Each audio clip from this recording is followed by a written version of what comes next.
என்ன பயந்து விட்டீர்களா? என்னை கண்டு பயந்துதான் ஆகணும். நான் தான் இந்த உலகத்தை அழிக்க போகும் நெகிழியறக்கன். நான் இல்லாமல் அவள் வாழ முடியுமா? முடியுமா? முடியுமா? வீட்டிலும் நான், வீட்டிலும் நான், நாடெங்கும் நான் தான். எங்கும் நிறைந்த நான் உங்கள் மனதையும் கொள்ளை கொண்டு விட்டேன்.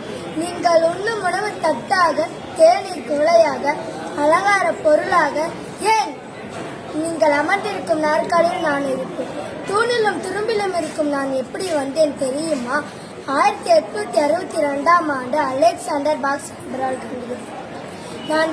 நான் ஆபத்தானவன். என்றாலும் என்னை நேசிக்க என்ன காரணம் தெரியுமா? நான் விலை மலிவானவன், சுமப்பதற்கு சுமமானவன், பார்வைக்கு அழகானவன். உங்களோடு மட்டுமல்ல, வணிக, மருத்துவம், அறிவியல் என என் ஆதிக்கம் இன்னும் பல உண்டு.